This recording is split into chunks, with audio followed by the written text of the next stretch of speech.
And as I'm sitting there, we heard someone say, ball and shackles or ball or something.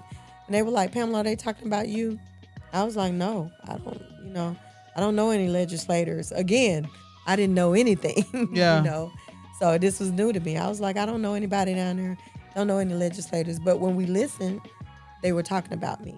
It Wow. was then Congresswoman Karen Bass, and she was telling my story on the House floor, and she said it in such detail as if I had said it to Talk her. to her. Wow. I had never met her, Wow. and when she got done telling my story, she was like, "This is why we should pass this bill," and they voted on the bill, and it passed.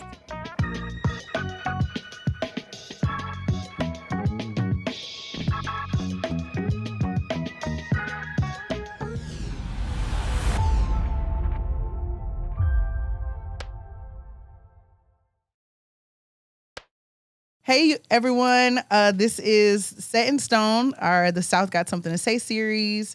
I'm super excited today for our guest. Before we get started, as you know, I always read people's bio, and this is a heavy hitter. This woman is a heavy hitter, and I'm so excited to have her here to learn more about the work that she does and more about her story.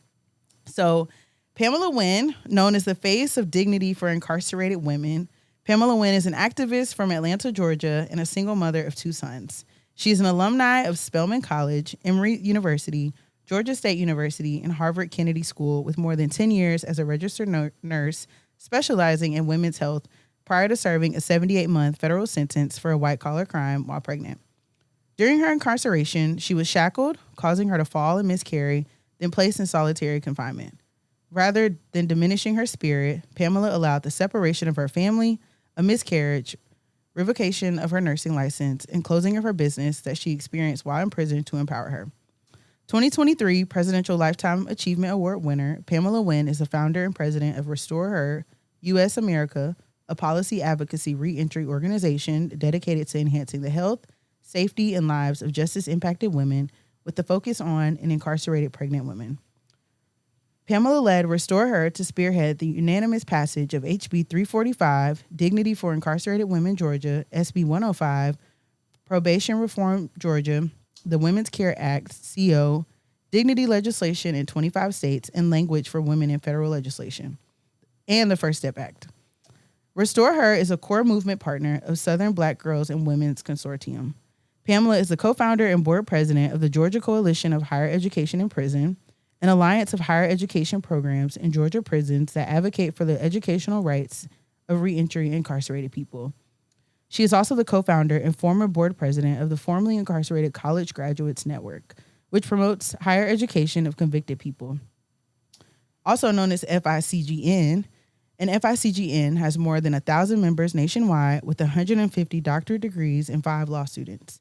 In 2022, Pamela initiated Impact the Vote GA, hashtag Turn Georgia Orange, IMPACT standing for Informing Marginalized People's Power and Cultivating Transformation. And this is a community of justice-impacted people that mobilize, educate, register, and engage incarcerated and formerly incarcerated people to leverage leadership, neutralize the collateral consequences of incarceration, and create opportunities for people to become productive members of their communities.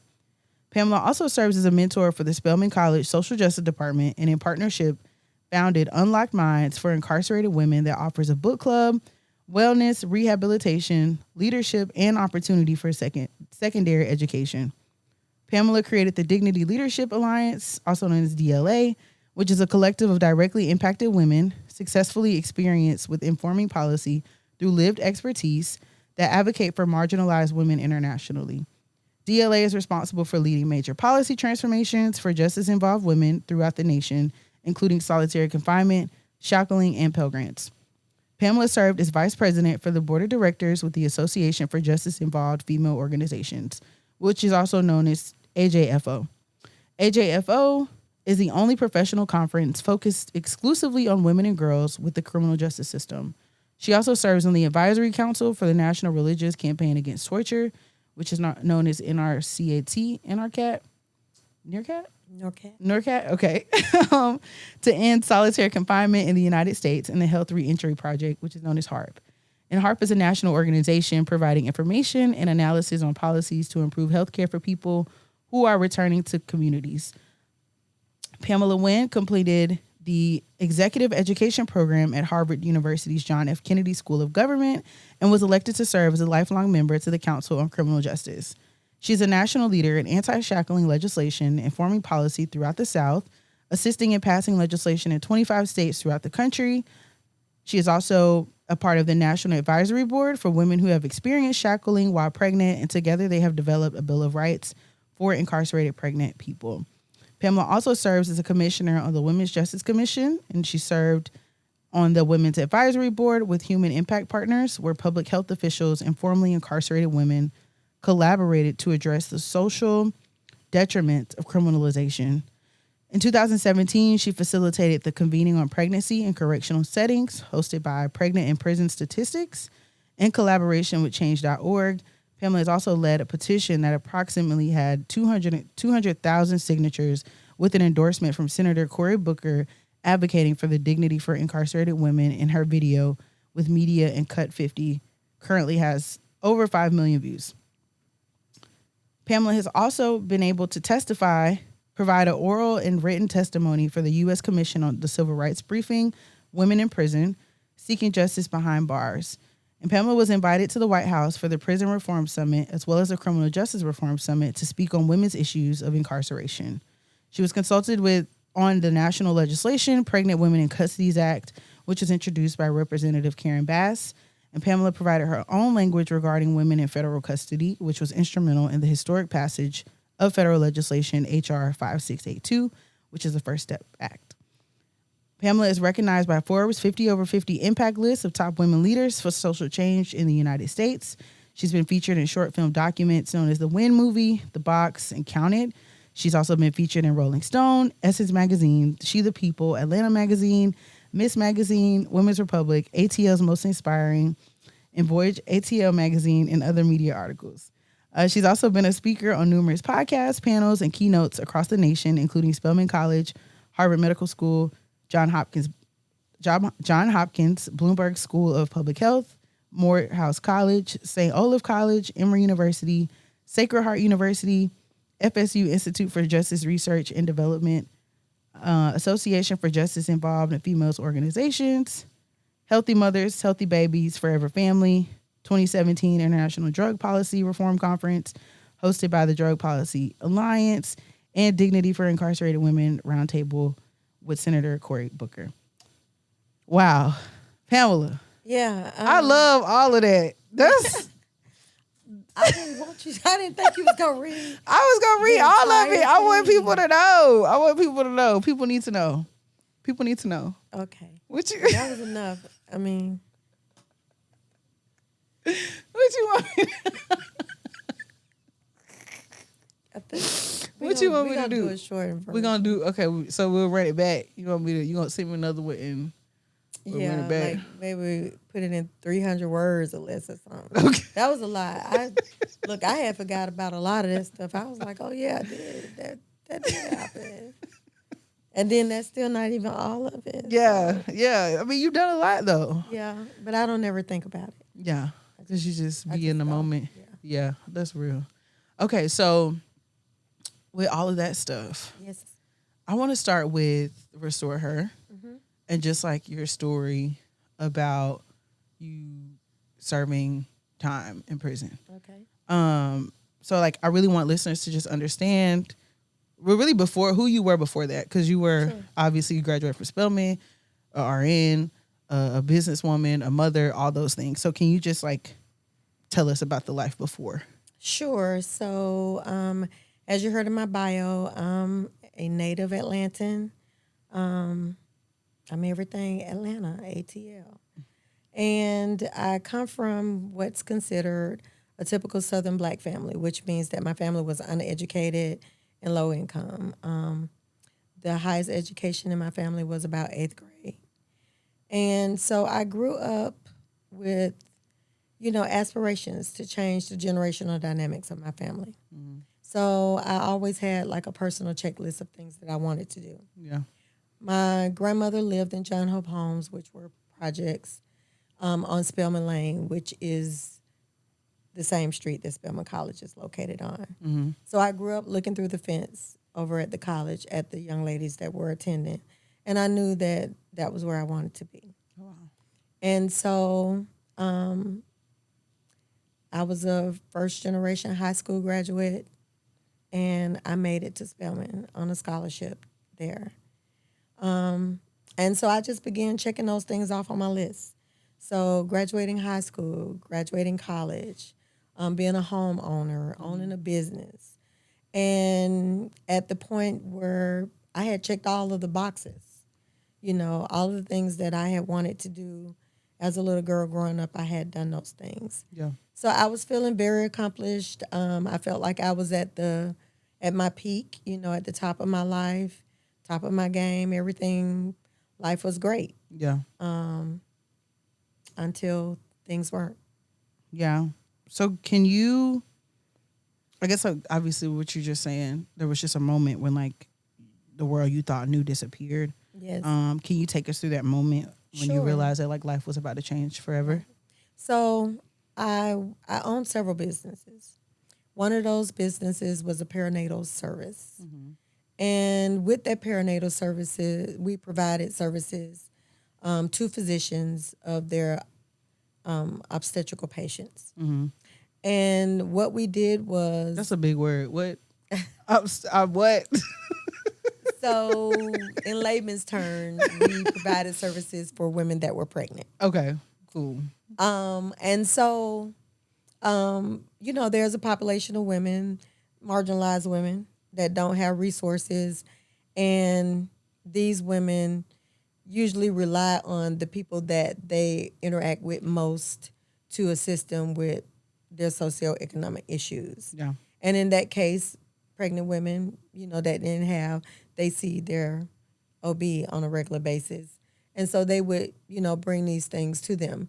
And these socioeconomic issues were also a hinder for them from having proper maternal care during their pregnancy.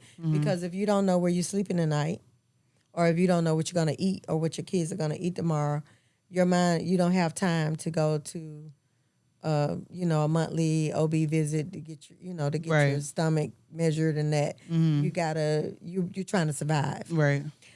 And so what the perinatal service did was we provided referrals and assistance to help resolve the socioeconomic issues. So then the women could just focus on their maternal health care. Yeah. And so, of course, the physicians loved it because that kept them from being bogged down with a lot of things that weren't their concern and, they didn't want to deal with anyway. Yeah. And so that's what we did. So it was designed where we had an OB day with each physician that we worked with, meaning that on a particular day of the week, they only saw their pregnant patients. So that way we had someone from the office there at their office to be able to interview these women so we could assess what their socioeconomic needs were. Yeah. And because of my background and when I graduated from nursing school, my specialty was women's health.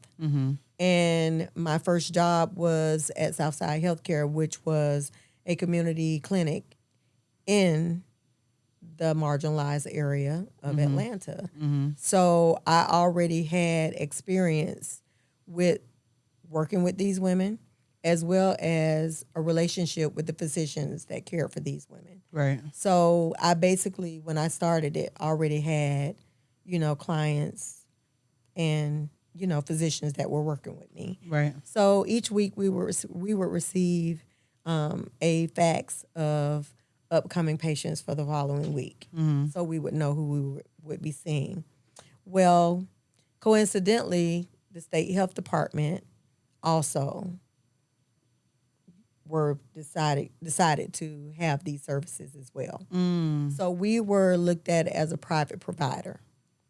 Wow. However, the health department was not out with boots on the ground, Yeah. working with these women, looking for these women, trying to help Exactly. these women. Yeah. Whereas we were. So the health department, they would come across these women when they would come to the health department for a week per se. And they would bill for the perinatal services when they would come in.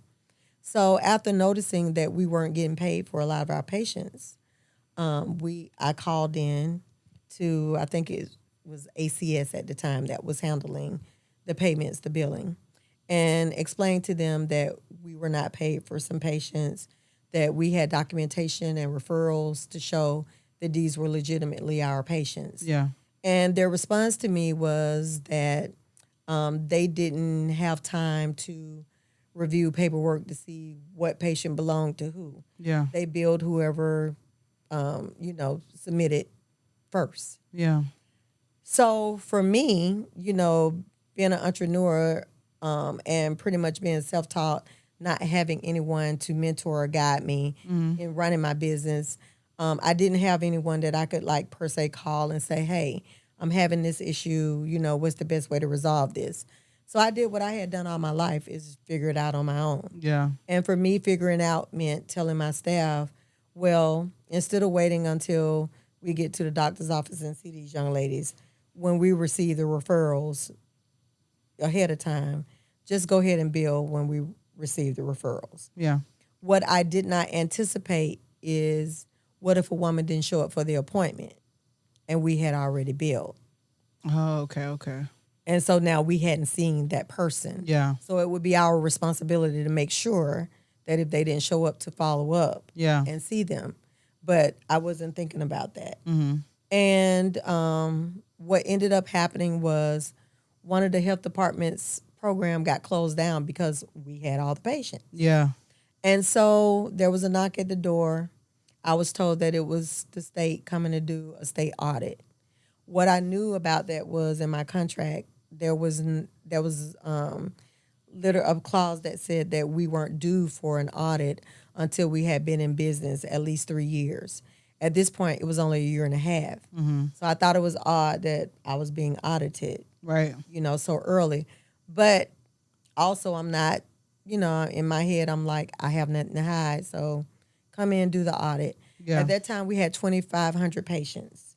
Oh, wow. And what I was told when they were going through the files was that they didn't expect me to have any files. They were under the impression, they said, that I was just billing insurance numbers, but not actually seeing anybody. Oh, wow. They thought you was a fraud. Yes. So when they seen that I had files and there were real patients, they asked, could they take the files with them and look through them?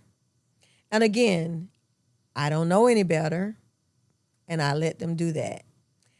And so out of 2,500 patients, they found 20 women that we had not seen but had billed for. And so what prompted the audit was when the health department's program closed because they didn't have the patients, they complained about us. Your business, yeah. Yes. And because we were a private provider and not of the state, that prompted the audit. Wow. And so, again, my ignorance, I really didn't take it seriously when they sent me this bill. Like, it was like they had put all these fees, and I mean, they just really ramped it up. And it was a crazy number, like $200,000. What? I was like, I'm not paying that. Yeah. And I, dismissed it. But that's what created all the problems for me. The next thing I knew, it was the United States of America versus Pamela Winn. And I was like, what is going on? And they were like, you've been indicted. I didn't even know what that meant. I had to ask somebody, what does that mean? Wow. And so that's what started the whole thing. Yeah. So it was 78 months. Yeah, I served a 7-8 month federal sentence. Wow. And so during your time, you were pregnant while incarcerated. Well, at the time that I was taken, I did not know that I was pregnant. Yeah. And so when it was decided that I was going to be there, I was not bonding out and I was going to be there, overnight or for a few days. They took me to medical to do what they call intake. Mm-hmm. And during that time, they asked me when was my last, menstrual cycle. And I was like, oh, I don't know, probably a couple of months ago. But I wasn't really pressed about it because I had an irregular cycle. So to be late didn't mean anything to me. So, but for them it did, Yeah. and they were like, well, it's been more than a month. We have to give you a pregnancy test. So I'm like, okay, cool. During the time I was taking the test, the staff that were in the room, they were all chatting, talking, the atmosphere was kind of jovial or whatever. And then all of a sudden it went from that to just complete silence. And there was like tension in the room, but I didn't know what had Yeah. happened. Yeah. I just noticed that the whole atmosphere had shifted. And so the nurse said to me, so what number pregnancy is this for you? And I was like, number pregnancy? What do What you are you mean? talking about? What are you And she talking was about? like, yeah, how many times you been pregnant? I was like, pregnant. And she was like, yeah. I said, what did the test say? And she said, the test said positive, that you're pregnant. And so still nobody said anything to me. It was still just silence, Yeah. in the room. And for me, my head just started spinning. At the time, I was dating someone that I was very much in love with. I had been with them about 3 years. So on one end, I was super happy, elated, that I was pregnant by this person. And in that same moment, it was like, what the fuck? Yeah. I'm sitting here. Yeah. What does this mean? Yeah. How long am I going to be here? Yeah. All of those kind of questions started Yeah. going through my head. What do I do? I need to talk to him. We Right. need to figure this out. So I'm thinking to myself, well, I'm not going to be here that long. I could be. And, that's where I left it. So at this point, I had not been convicted or sentenced or anything yet. Only arrested. So I was still going back and forth to court. And every time that they would transport me, they would shackle me. So shackling looked like a chain that was double wrapped around my belly that was connected to my wrist cuffs with a black box, and then cuffs on my ankles that were connected by a chain between my legs. Yeah. So now that I knew that I was pregnant, when they took me out this time, I said to the officer, oh, you do know that I'm pregnant? And he was like, yeah, and still shackling me. I said, so you still gonna put these chains on my belly? And so his response was, it's in the contract. We shackle everybody. There are no exceptions. Oh wow. And so one of the days coming out to court, when they put the ankle cuffs on me, they were kind of snug. And the way cuffs work are, the more you move, the tighter they get. So with each step I was taking, they were tightening up on my ankle to the point where I felt like a breaking, like it had broken my skin. Yeah. The pain was excruciating. And so by the time I made it to the van, trying to step up in the van, the pain was so great that I misstepped and I fell. When I fell, it was a very hard fall. Felt like a tree, hitting the ground because I couldn't brace myself. Yeah. And, I remember laying there and it was just like a loud tone in my head, just ringing. And I felt, somebody scooped me up. So there were two officers that picked me up on each side and placed me on the van. I kept waiting. I was like, are we going to go to medical? Is somebody going to check me? Something didn't happen. They didn't even ask me if I was okay. They just put me on the van and we left. So I'm thinking, when we left court and went back, that surely they're going to take me to medical and Right. make sure everything's okay. They did not. After that point, I started having spotting. Spotting turned to streaking. Streaking turned to active bleeding. I'm writing requests to medical, telling them that I have fallen and I'm having complications now. I did this for over 2 weeks, no response. Finally, I got a response, and it said that this is normal with pregnancy. At this point, I was pissed off because I felt like they were playing on my intelligence. And so I responded back with all of my credentials and told them there is nothing that I know professionally or educationally that says this is normal. After that, I got an immediate response back. They brought me to medical. I met with the director and the contracting physician whose specialty was family medicine. And they were two black women. They told me that they had brought me up to have a conversation with me out of professional courtesy because they had looked me up and realized that I also, had a medical background and we had some of the same colleagues in common. Wow.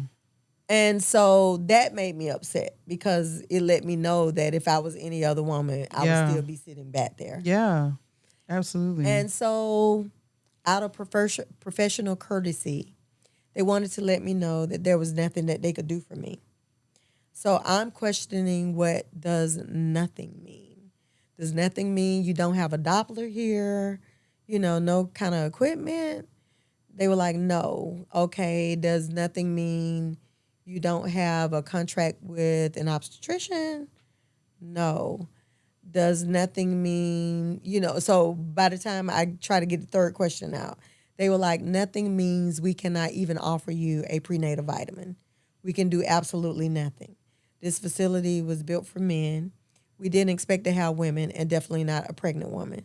The best thing you can do is to have your attorney get you out of here.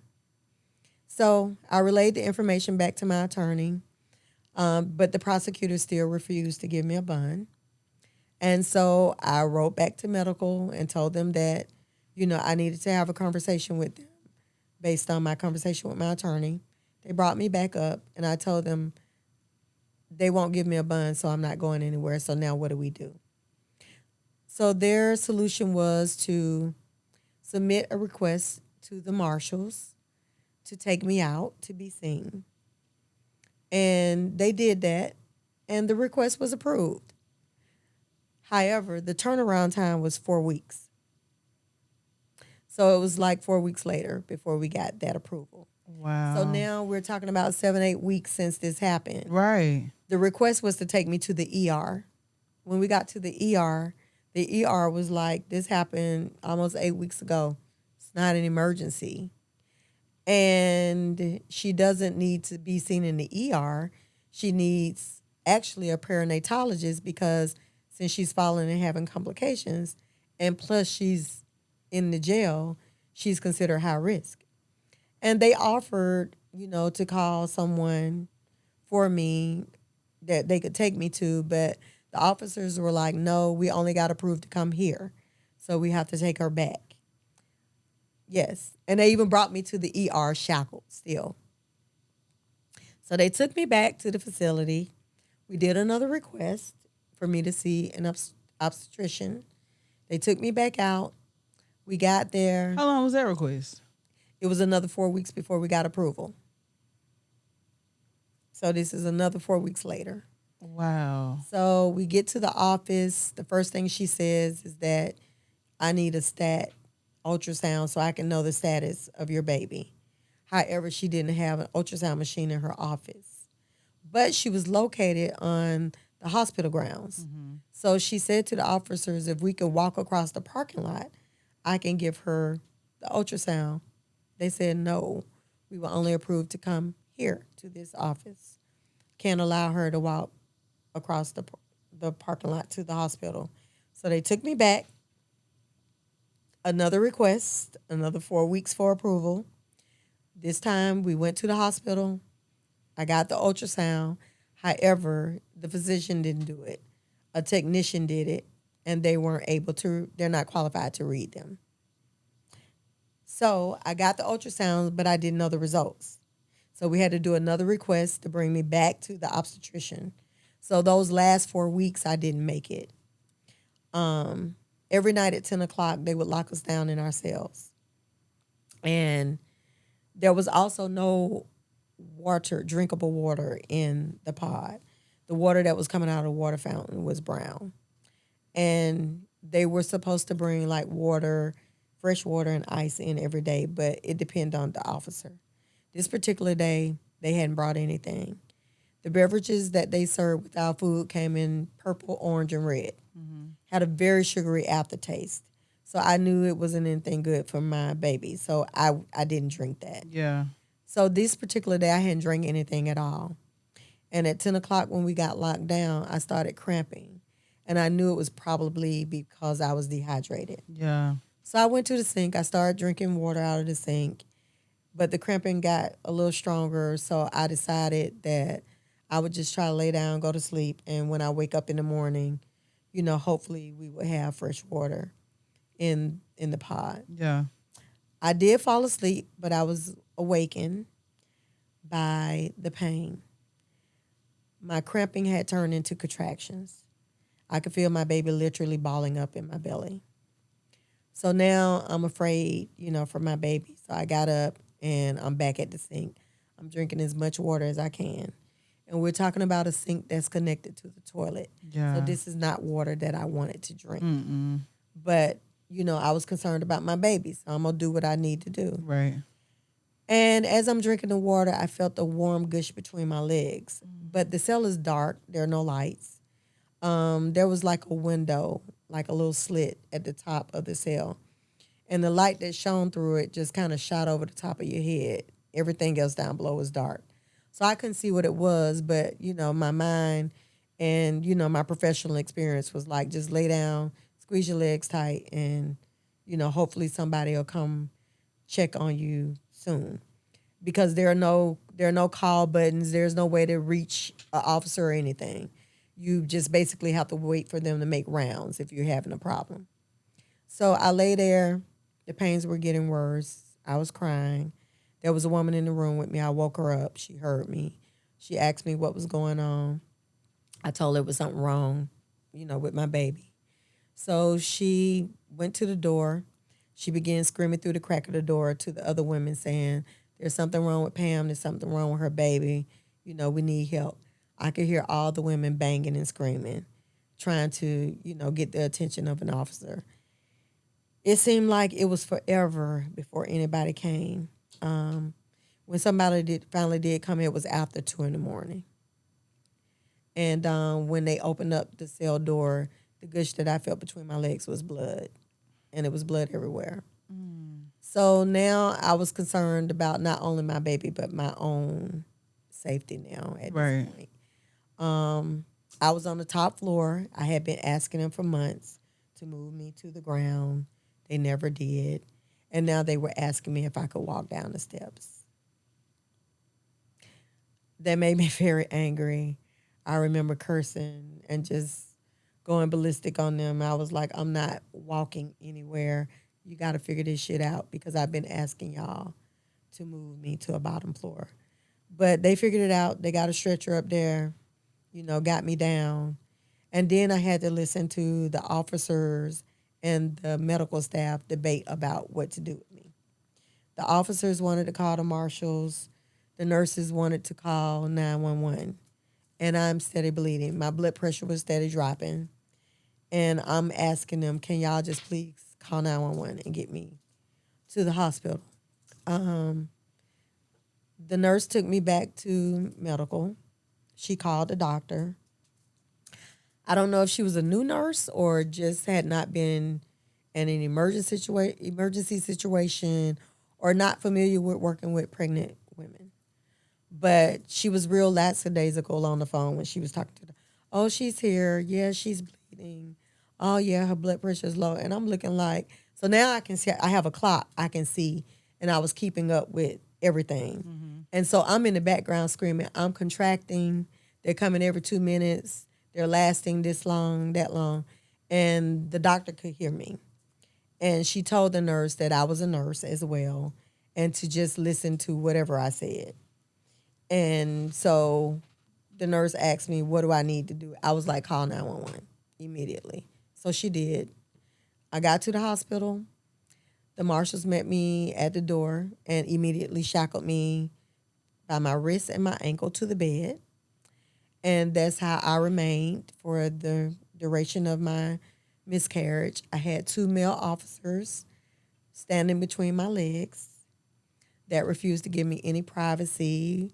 When the nurse asked them if they could leave out, they were like, nope, they can't go anywhere. She asked them, could they at least step to the head of the bed to give me privacy? They refused to do that as well. They stayed down between my legs the entire time. It was very embarrassing and dehumanizing. Once they finally got the bleeding stable, they were able to give me an ultrasound, and the nurse told me that I had passed my baby.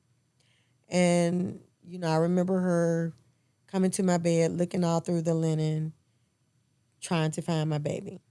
It wasn't there. And so she said, where's the linen that you came in with? And I was like, I don't know. I was busy trying to get here. I didn't really keep up with it.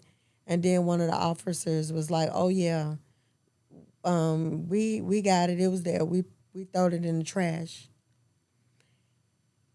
And so in that moment to hear that they had literally thrown my baby in the trash, I can't think of nothing in my life to this day that was made me feel worse than in that moment. And as much as I have told my story, I can never speak about that without feeling emotionally about it. And I guess the worst part for me was the tone of the officer. It was real nonchalant. Like, he really believed my baby was trash. So the nurse, I remember her explaining to me that they needed to see the baby because they needed to make sure all the parts were there to decide if I needed a DNC. And I told them I'm not going to sleep. So if you can't do the DNC with me awake, it won't get done. And what is a DNC? So a DNC is what they do. It stands for dilation and curettage. And so it's when they clean your womb out to make sure that, nothing is left in there is clean, because if you leave anything in there, it could set up infection and cause all type of complications. Mm-hmm. And so, she was explaining to me, and I told her, I'm a nurse. I know what the complications could possibly be, but I'm willing to take that chance because I'm not going to sleep. I'm afraid to be put asleep because of everything that had happened to me. Absolutely. Nobody knew where I was because it's a security breach for anybody to know when they move you. So it's not like my family knew I was there, going through this. Nobody knew. I was strictly all alone by myself.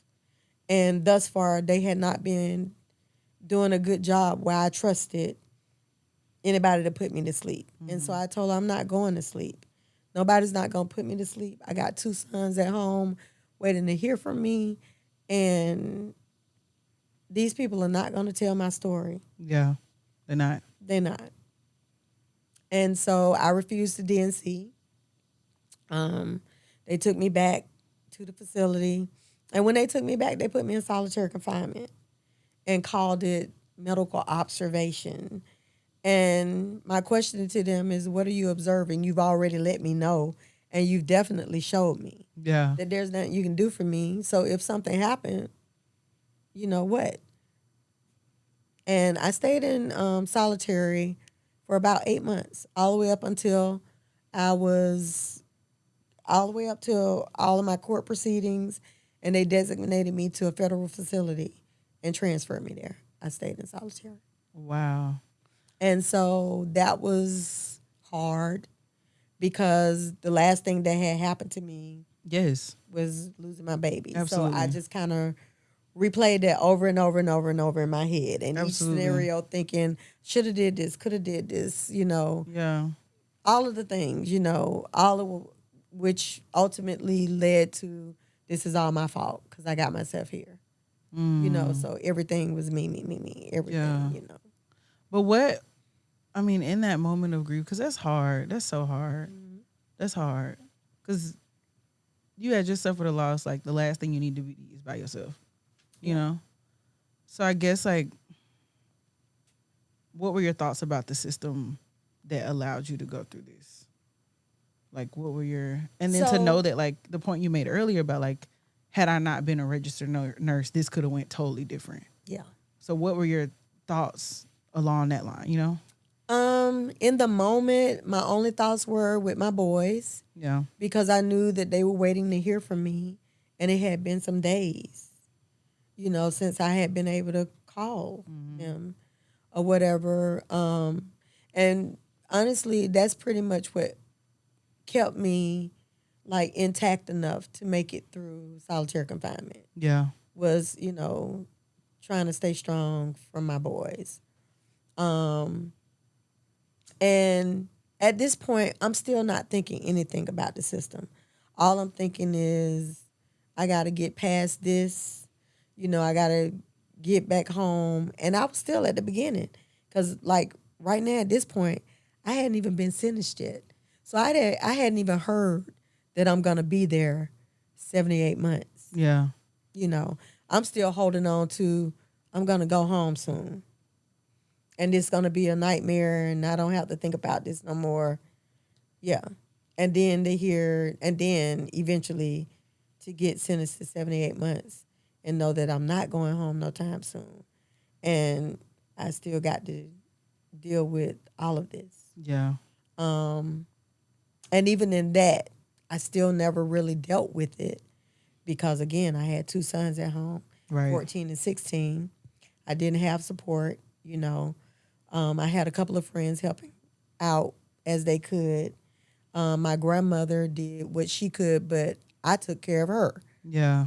So, everybody was trying to help do what they could, but, it was hard. It was hard. And so to be honest with you, I never thought about anything. Yeah. Until I got home and I decided that I wanted to get an attorney and, try to do something about what I had went through.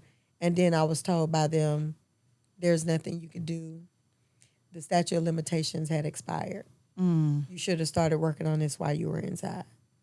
I didn't have anybody to do that for me, Right. which is why I didn't. Right.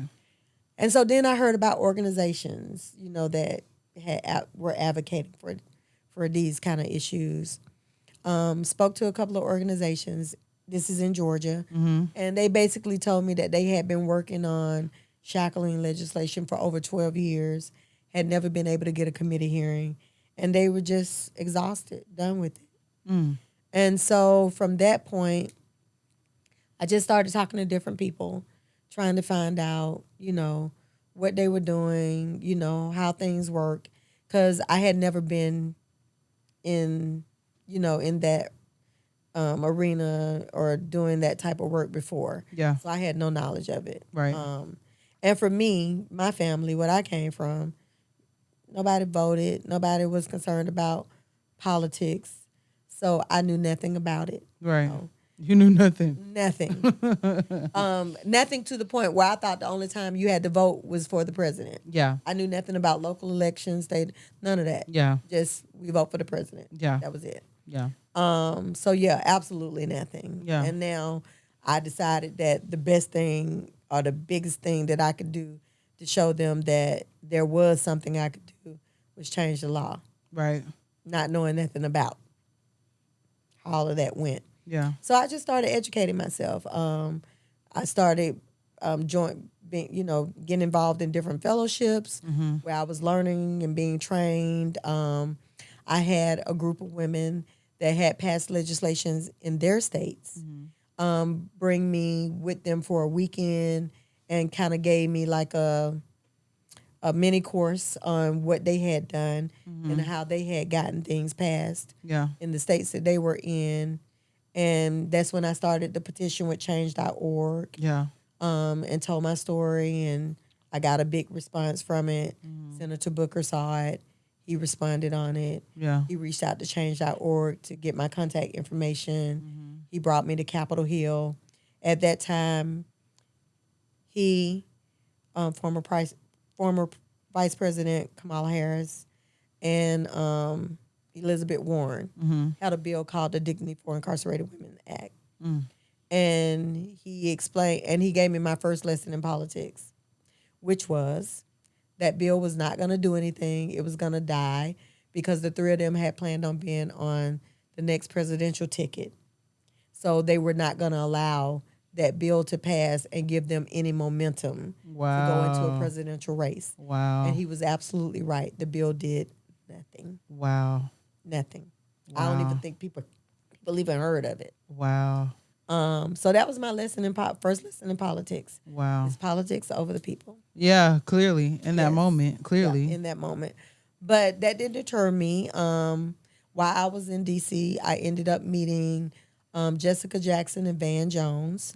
At that time, they had an organization called Cut 50. And they invited me to work with them, partner with them. And they were bringing that federal bill to the states. Yeah. And so that's how I began. I began advocating with them, telling my story, and we were getting bills passed in states across the country. Yeah. The first 7 bills, they didn't include shackling. So this was legislation that they already had in place when they met me. Yeah. And these bills were basically about hygiene products, visitation for women, putting incarcerating women within a certain mile radius of where they lived, that type of thing. Gender-specific training for officers. And all of those things were important, but they didn't really hit home for me. For you. Because that wasn't my experience. Yeah. And so I said to them, in Georgia, I'm going to write my own bill because my bill has to pertain to my experience. Yeah, for sure. And Georgia is my home, and Georgia is where this happened to me at. Right. So I drafted with the help of my mentor then, Marissa Dotson, who worked for the Southern Center for Human Rights at that time. She showed me how to draft policy, and we drafted the legislation that I wanted that had shackling, solitary confinement, the things that I had overcome. Yeah. And was this the Georgia Dignity Act? Yes. Okay. Yep. Cool. And what year did that process start? 2019. Okay. Yep. Okay. But before, so the very first win I had before that bill and the other bills that we passed in the other states was the federal bill, the First Step Act. Van Jones and Jessica Jackson also were instrumental in drafting the First Step Act, part of drafting of the First Step Act. And they asked me if I wanted to include my language for women in that bill. Wow. And we did. Yeah. And when they had a final vote on the bill, they flew me to D.C. to be present for the final vote. And while I was sitting there, the legislators were, going to the well to speak about why you should or should not pass the bill. And as I'm sitting there, we're chatting, and we heard someone say fall and shackles or fall or something. And they were like, Pamela, are they talking about you? I was like, no, I don't know any legislators. Again, I didn't know anything, Yeah. So this was new to me. I was like, I don't know anybody down there. Don't know any legislators. But when we listened, they were talking about me. Wow. It was then Congresswoman Karen Bass. And she was telling my story on the House floor. And she said it in such detail as if I had said it to her. Talk to her. Wow. I had never met her. Wow. And when she got done telling my story, she was like, this is why we should pass this bill. And they voted on the bill, and it passed. Wow. Never forget that moment. It was like, in that moment, I looked at Van because they had told us we have to be quiet. And I was like, we won? He was like, yes. I said, can I scream? They're going to take me to jail. He was like, you can do whatever you want to do. He said, you with a gang of attorneys. We got you. Yeah. I remember just kind of yelling and running out, and we got in the lobby, and we were just all celebrating. Um, my thoughts were, it just made me think about sitting in that cell by myself in solitary. I felt so helpless. I felt hopeless. So to go from that moment to be in this moment where I'm hearing someone that doesn't even know me talk about what happened to me, and then somebody voting to pass something to help. Yeah. So women, no other women have to go through that. That was huge for me. I won't ever forget that. I still haven't met her in person, but we have legislation in California, and now she's the mayor there. And so I got to have a virtual call with her where I finally got to kind of see her face to face, and we talked about that moment. Yeah. And yeah, and her supporting, supporting me in my legislation. That's real. Yeah. I can't believe I'm crying. I tried to cry. You basically answered my next question was like, what did it feel like to know that like no other woman would have to endure what you endured? But you answered it. I mean, Yeah. I mean, yeah. it's, I don't know how to describe it, but it was like for everything that I was beating myself up and feeling guilty and embarrassed and ashamed about having done wrong. In this moment, it was like I did something right, You did you know. everything. Yeah, I did something right, and it gave me like the momentum. I was like, okay, I can't stop right here. We got to keep going. Yeah. And so when they asked me, well, how do you feel? I was like, we got to pass in Georgia. And they was like, that's it. I was like, yeah, we got to keep going. Yeah. I don't have time to stay stuck right here. We got to keep going. Right. And the next bill that we passed was Georgia. Yeah. And fast forward, I mean, the dignity bill has passed what, in 21 states? 25. 25. Okay, 25 states. So, I mean, what does that feel like? Like you said, you got to keep going. Is your goal 50? Like, So that feels empowering. And the reason that makes me feel like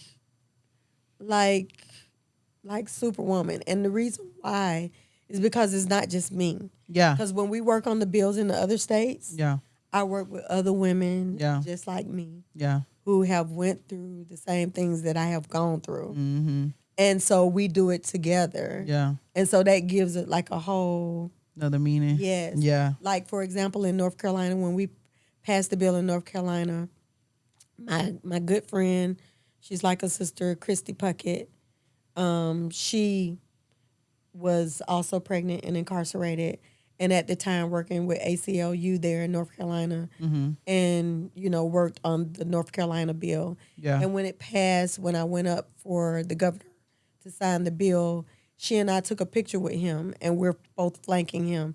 The picture ain't even a good picture because whoever took it, the sun beaming on us, and it kind of looked a little blurred. Yeah. But when I tell you that's my favorite picture, because to see us both on each side of this man, where we supposed to be the Yeah. weak, the nothing, the whatevers, Right.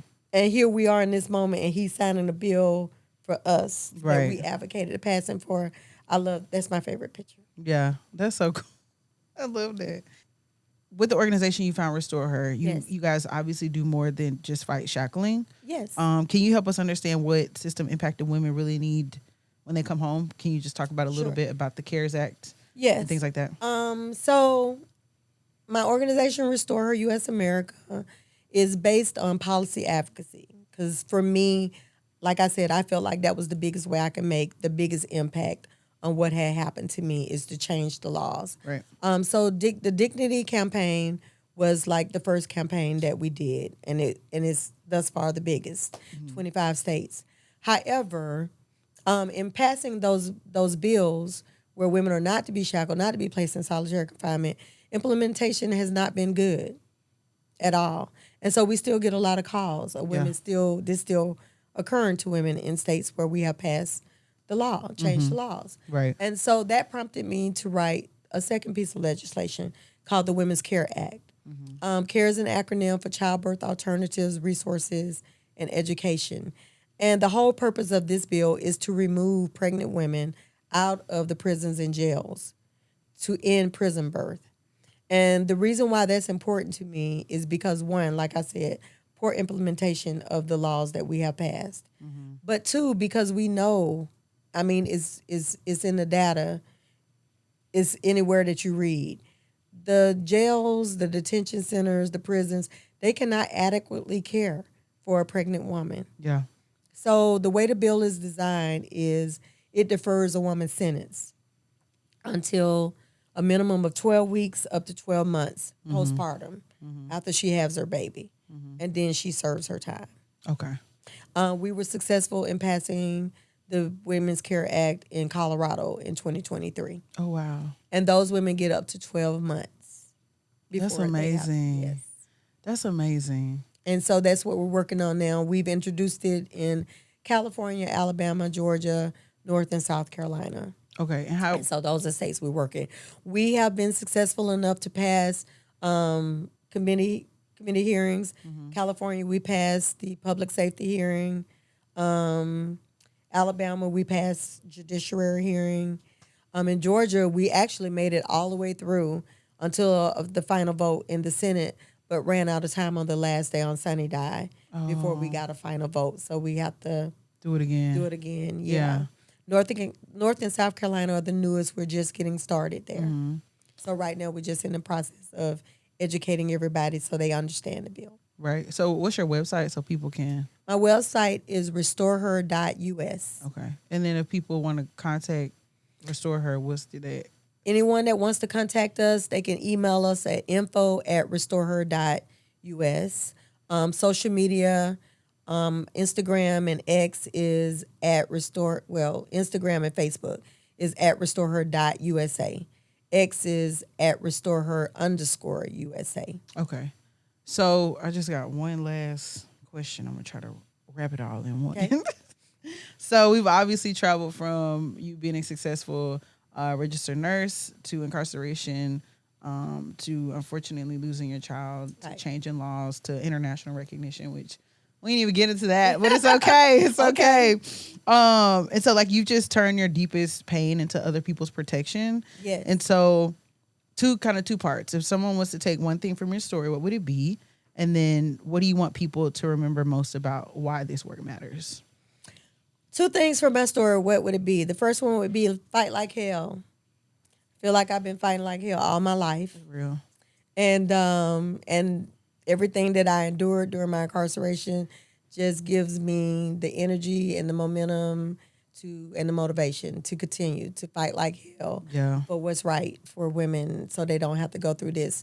The other thing that I would say that I would want them to remember is to not give up, to stand strong in who they are and not give up for anything that they truly believe in. Yeah. And why do I do this work? Because my baby's life will not be in vain. Absolutely not. And because women are not sentenced to what we endure. And as I always say, the price paid highly exceeds the crime and far exceeds the sentence. Absolutely. Because, you're sentenced to serve time. I served time. I lost a child. I lost a lot of things that I was not sentenced to do. And that's what happens with most women. We lose a lot that we were not sentenced to. Yeah. I've been holding my tears the whole time because it's just so hard. Pamela, thank you. You mean the world to me. I admire your work. Thank you. I've known you for a minute now. Yes. And so thank you so much. And I want to thank you because you were a big instrumental help in us passing the Dignity Bill here in Alabama. Thank you. Y'all hard down here, but we got it done. We got it done. Yeah. Well, thank you so much for coming on and sharing your story and just being who you are. Thank you. The women across clearly the world's international recognition deserve to know your story. I don't never think about this stuff until, it's said to me. Yeah. Yeah. And so just thank you so much for coming on and telling your story, and just I'm rooting for you always. Yeah. Thank you. So thank you, Pamela. All right, guys, this was a good one. You see, I'm crying. We were crying. You know, it happens here. This was the episode with Pamela Winn. Go check out her documentary. Win, right? Is it Win? Yes, win. Win. I'm the South. She the South. We the South. And the South got something to say. And we done said it all. We done said it all. Bye.